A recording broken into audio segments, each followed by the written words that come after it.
Преподавател Дора Момекова.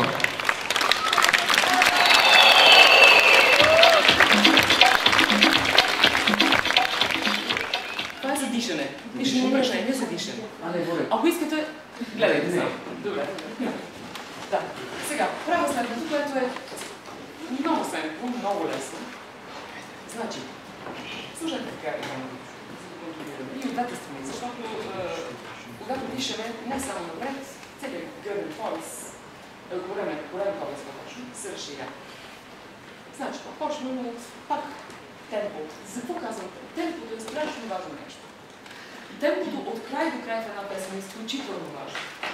Вие познавате един добър барабанист, когато той издържи от началото темпото до край без да издържи. Това е много сложно. Това важи за всички, които правят. Затова, когато правим екзерсизи, когато се разпяваме, дихателните упражнения, нека да бъдат в едно темпо, което трябва да се контролира. Това е така, знака за мисълък. Така, значи, сега трябва да активизираме диафрагмата. Аз трябва да следвам.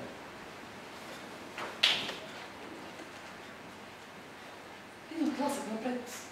Да усетите този мускул, който тласка, който е много активен. Я да видим сега. Аз ще ви подам темпото.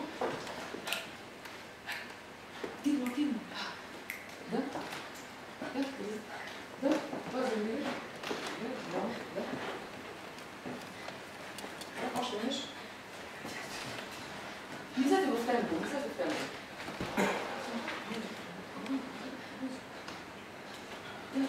Темпо се разликна на бъде. Вижте.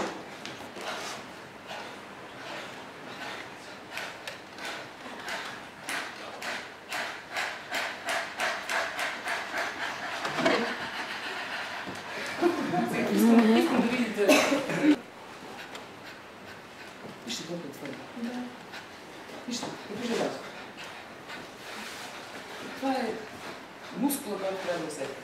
Вие това е начало, това е стъкато. Това е основата на техниката на стъкато.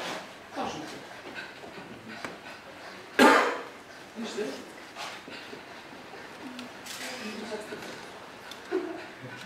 Много е важно. Значи, това ви е опората. В пеенето казваме опора.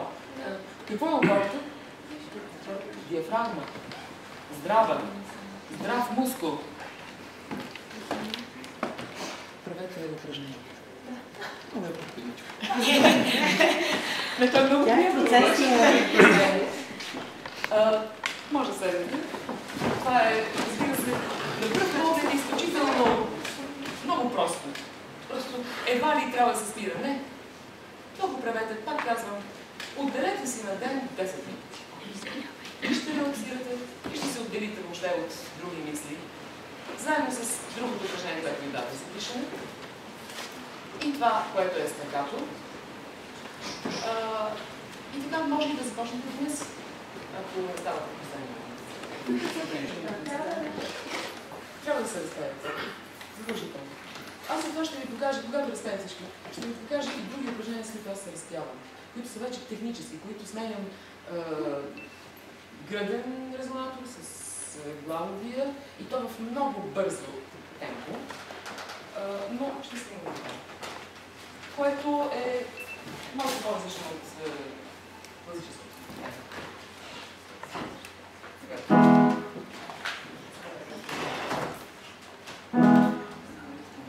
Съвсем свободно. Без да съм пък разбрах, че имате контрола.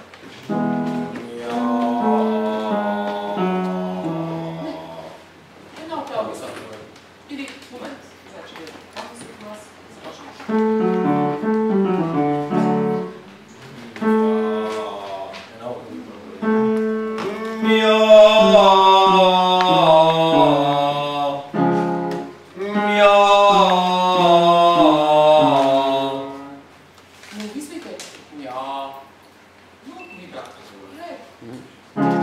Аз си представям винаги как един скулптор извайва от една глина. Тайли, орнаменти. Как го мислете? Да? Знаете,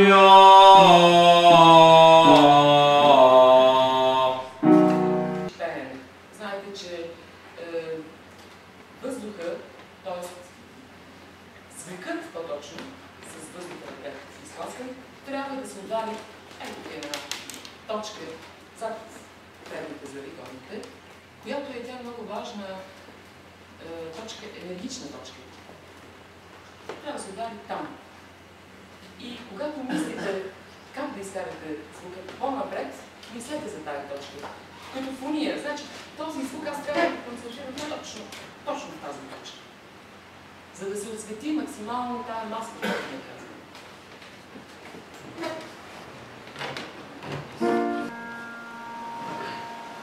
Продължаваме. Сега, веднага какво правим? Защото тук е вече вашата граница на гръдния резонанс. Гръдните звуци. Да? Да. Това е. Може да е. Сега, специално за мъжете. Когато не може да преминете в главов резонатор и винаги има една психическа такава, как да кажа, един натиск, вие сами си го правите, че аз този тон, ако го изкарам, той е ужасно грозно ще бъде и затова трябва да го извикам, ама пак не се получава. Веднага минете в много тиха динамика. Все едно ще не чувствате състоянието.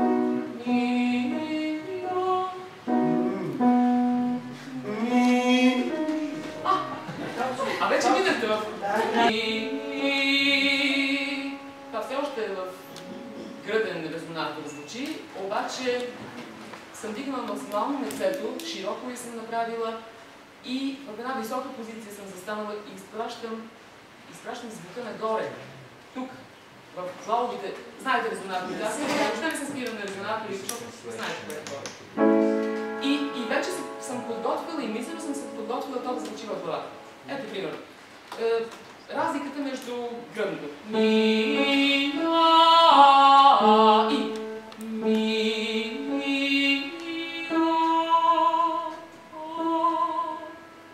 Специално за мъжете го. Опитайте се поземния тон да върнете назад към гръден. Значи, първи с гръдния резонатор, гръдни тонове.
Снимаш ли? Да.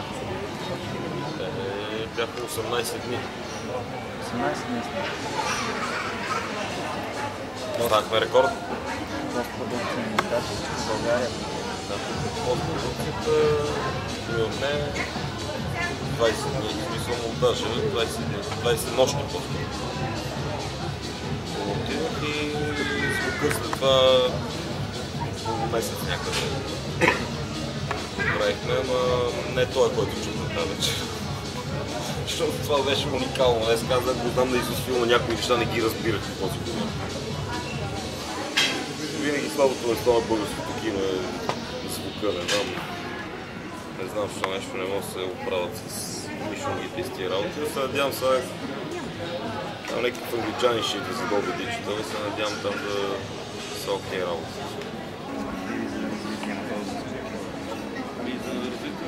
Не знам за моето, че продължавам да попадам в тази посока и докато мога да мръзвам, ще се боря да правя такова кино. другите, каквото искат това да правят и не ме интересува, защото аз иска да правя, ще правя това и сме в проект на продължение на филма. Има много други проекти, които се гласят едновременно. Има някакви американски проекти или американци на продуцент, който иска да му се прави нещо. Така че перспективи има. Дал Бог, въпрос е в каква посока, в смисъл финансово, те ще взимат пари. Това е проблема, но и това не е толкова голям проблем, защото се оказва, че могат да се намерят пари, стига да има желание и да правиш някакво кино, което да е разбираемо за зрителя, да не е така нареченото елитарно кино, което никой не иска да гледа. Ако се опиташ зрителя да го забавляваш, ще намира кой да ти дава пари. Така че мисля, че това е пътя за мен. За българското кино не знам дали това е пътя, защото много умни глави продължават да твърдят, че българското кино трябва да се прави като фестивал, така малко гледаемо, да третираме някакви социални проблеми и теми, което аз не разбирам и не искам да правя и не ме интересува и който искам да прави това нещо. Някакви културни институции оказали се ли съдействие за това филм? Не, аз не съм търсил и съдействие от тях, защото не ми е ясно какво става въпрос. Дават се пари за друг тип кино и аз не съм и опитвал културни институции. В смисъл, телевизията е някаква държавна институция, която в началото подкрепи проекта първа. Това беше проект за 27-минутна новела за сметка на видео. Ние направихме 90-минутна филмна лента. Това вече с помощта на киноцентъра, лично на Георги Михайлов и на Еврофутбол. Но филмът така или иначе измина с мизерно малко пари. Тоест парите, с които сме го направили този филм, са горе-долу парите, които би трябвало да се направи наистина една новела. Някой и въобще не се говори за лента. Общо взето беше на ентусиазъм и на това, че всички бачки са желани, защото за 18 дни по 17 часа на ден снимки. На всеки му е ясно, че това, ако трябва да се плаща, не струва толкова. Значи аз трябва да си направя, аз си направих рекламен саундтрак, едно парче си направих клип. Имам мейкинг, който е готов, един част от мейкинг. Аз съм си направил плакатите и на 4000 плаката, които бяха готови за разлепване. Тоест, това са все неща, които съм направил аз. Продуцентите ми Хабер нямат такива работи. Те изобщо живеят собствен свят. И може и да им се иска, но пак нещата опират до пари. Значи, в момента се разчита на това, че твореца, режисьора, нали, той понеже си е родил тая работа и се обича, той е достатъчно добър ентусиаст, голям ентусиаст, за да продължи и с рекламата нататък да се бори. Това са неща, които продуцентите ни много трябва да се учат още, за да стигнат едно ниво на такова, когато гледат едно нещо и преценят, че това нещо може да им донесе пари. Моментално да заработи някаква машина, която в момента все още не съществува тук, която да започне да продава продукт. Това нещо го няма все още на нашия пазар. Аз поне не съм видял на български филм, де дори на американските филми все още не се прави някакво масирано реклама. Те да се знаят, че ще спечелят пари. Аз гледам западните телевизии, като тръгне примерно на Пърл Харбър, те да разпарят телевизиите от реклама. По нашата телевизия нещо сте видяли Пърл Харбър. Просто тук да ме излиза нещо по някакъв вестник, когато ние не сме печени в тези неща и това си е проблем на цялата ни държава и всяко нещо на такива. Или киното все още няма добър собственик в България, който да се грижи достатъчно добре за него и да си го кътка и да си го създава и да си го продава, защото ето, примерно, няма, защото това кино не печели, то откъде да дойде. То откъде да дойде този човек, продуцентът да вземе пари за реклама. Той, ако е достатъчно сигурен, че този продукт ще се продава, той ако трябва ще инвестира в рекламата. Без да ги има пари, трябва да ще вземе на заем и ще го направи. Те дори нямат опита да преценят кое е достатъчно добро и кое не е, защото за тях тия 11 години, които бяха краха на българското кино, продължават и те също са в такива много мътни води и не им е ясно какво трябва да направят. Което е сериозен проблем, защото аз съм сигурен, че тръгва едно поколение в киното, аз гледам и мен момчета не можеш. И опитите ни в последните години го казват, ние правим някакви жалки опити да поддържаваме на Тарковски и на Фелини и на нам, които това не се получава, защото Тарковски и Фелини са някакви 2-3 човека световни величини, гениални режисьори, които ние колкото и се напъваме, не сме го родили още, ни Тарковски, нито Фелини. Оставам вече на страна въпроса, че на тия хора ни на времето. Това кино беше назад в миналото, то е класика, но вече никой не гледа това кино. В тази връзка бихте ли назовали все пак имена на някакви режисьори, които лично на вас ви допадат начин на работа? Аз съм фен на една групичка такава, които също са вече дърти режисьори, но това е там цялата групичка на Копола, Лукас, Брайан Де Палма. Това са хората, които за мен са едни от най-добрите разказвачи в киното. Кой? Спилбърг не го ли казва? Това е група. На европейски небосклон някакво име? Да, едно единствено, Люк Бесон. Никой друг. Аз просто не ги харесвам и не обичам това мъдро европейско кино, което Жан-Жак Кано, когато започна да работи с американски пари. Тогава, Жан-Жак Кано също. Английското кино от последните няколко. Там са ясно, Гай Ричи, те са двама-трима човека и там, които отиват в английското кино, се надигна една вълна, която е много интересна. Аз мисля, трябва да се движат нещата напред, но не всички мислят така, да е доста хора, които се занимават в киното в тази държава. Значи трудно ще възприемат този филм, говоря за стари киноджи, които ще е много трудно да го преглътнат, но за съжаление това е според мен посоката. Това е и визията, това е и монтажа, защото ние се опитваме да вкараме в салоните младото поколение, поколението, което е отраснало с MTV, а не с Фелини. И аз знам, че си създавам много врагове в момента с това, говоря за старите киноджи, но аз въобще не се притеснявам, защото вярвам в това и това моята позиция. Ако не си пеят тия хора, значи аз съм сигурен, че една част от тях от по-старите киноджи ще приемат нещата до някъде. Това са хората, които са останали млади по дух и искат да се развиват, въпреки че отдавна не правят кино.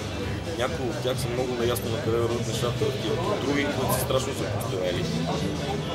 Просто нямат никакъв шанс, те продължават да страдат за старото кино, за какво било едно време, как така, хубаво, да, ама не, вече не са такива нещата и не знам, тази битка ще има. Най-накрая ще се надделее, защото не мога да спреш прогрес по никакъв начин, колкото и да се опитваш да го дърпаш назад, то мога да попречиш година, 2, 5, 10 да го забавиш, но в края на кращата нещата се стават. Ако 1% трудно мога да развали един добър филм, може да не го продаде добре, но той няма да развали качеството. Гарантирам ти го това. Докато един слаб сценарий, нито добрият режисьор ще го спаси, нито добрият продуцент. Значи, след печалбата, като се чул за него и се разшумя, при мен е толкова 1 милион сценаристи, като днеска 1 милион сценарии. Аз прочетах с голям кеф, защото си казах, ето, има сценаристите, и почнах да чета и не намерих нищо в тези сценарии. Нищо, което да се хване и да каже, това искам да го заснема, защото е жестоко и като го четеш, видиш, стракат някакви картинки в главата, кажеш, това ще се направи така, това така и почва да си видиш една картина интересна в главата. Няма. Значи, то няма къде да учат. Аз не знам някъде да се учи съвсем сериозна драматургия и да те учат на неща тук. Скоро, кога беше преди 2 години беше Владимир? Ти лето години. Дойдоха ни американци тук, които на кое бяха, те бяха някакви консултанти по сценариите на много яки американски филми. В смисъл, те в Холивуд си бачкат тия жени, бяха тук и правиха семинар. И аз не ходих на този семинар, но много хора ходиха, които ми разказаха, че ние просто сме били толкова самоуверени, те жените ти обясняват, ако трябва да се направят ти гледаем филма и каква е схемата и как трябва да стане, обаче ние сме си бъркали в носа там, нашите всички, които са били, се подхилквали и се задавали тъпи въпроси. Нали, защото това е американско кино, какво ще учим от вас, не е европейската творческа душа. Нали, знаем ги тия всичките работи, с големите ни приказки, дето нищо не става, един филм не сме направили да се гледа. Ние, че на приказки сме царе. И тия жени, дето са дошли и са дали 3 акъла, никой не ги е послушал за нищо, къде от тия сценаристи. Ти ако искаш да учиш се фани, се учи. Идват ти хората на крака, тук да пи нещо.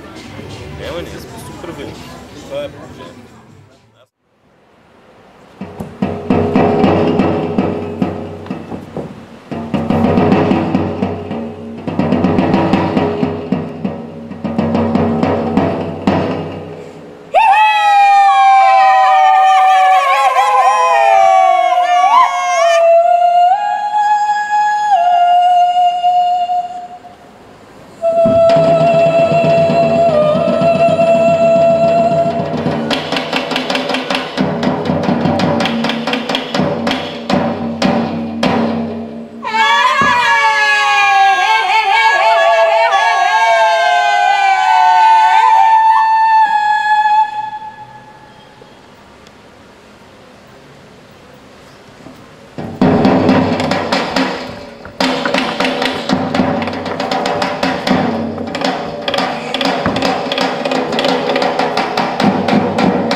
гледаше да удържи крачките на коня си, който кой знае защо беше станал нетърпелив и буй.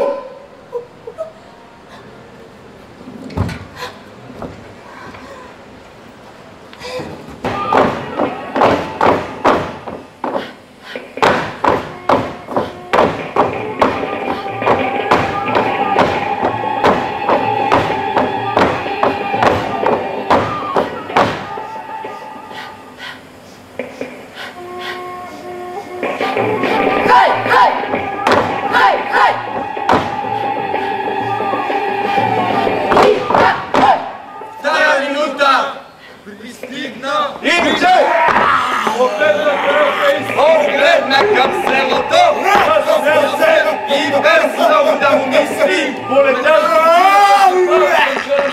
За гърляка тежките шишанета.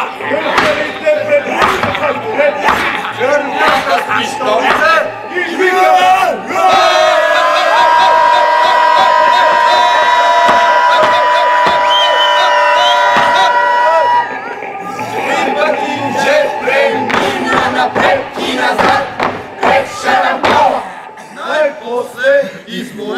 и с свеснали очи той се върна при Карафейс, засмя се пак и погледна назад. Цялото село мълчеше като цепенено.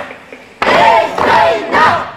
Викна се Индже, ако искаш да падне ябълката, трябва да раздусаш глава. Ако искаш да падне ябълката, трябва да раздусаш. Клона!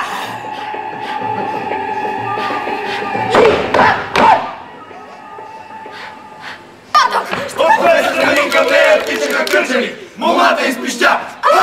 Видя Индже, той се изправи, сви вежди и вдигна ръка. Кърджалите се спряха като заковани. Хвана момичето за ръка и я поведе нататък. Сега е международен, защото само в нещата, които направи департамент театър, има участници от 9 страни. Просто предполагам, че и в другите департаменти не съм следила такава, нямам такава статистика, но това за едно първо издание на фестивал е добър комплимент. Мисля, че формите като workshop, интензивните форми на обучение са безкрайно провокативни за всеки, за преподавател и за студент, ако тях наричаме несвойствени или нестандартни в определен смисъл. Тъй като това са едни 5, 3 или 4 активни дни, в които хората се срещат и обменят гледни точки, като притежават свободата на това, че те повече няма може би да се срещат, няма да се обвързват един с друг и всеки би могъл да вземе това, което реално го интересува и да започне неговата интерпретация. Аз уважавам безкрайно много този вид на общуване, занимавам се с него, харесвам го и като ученик, и като учител. Фестивала беше до известна степен иницииран и от нас. Ние положихме много труд да извършим мениджмънт на собствената си проява. Това мобилизира страшно много силите на всички. Това създаде един реално работещ екип. За нас беше много добър тренинг. Аз не бих пропуснала втори такъв тренинг за цялата група, за която отговарям като студенти и преподаватели. Мисля, че за всички беше удоволствие. Не мога да скрия, че беше трудно. Но като първи опит аз го оценявам за достатъчно успешен.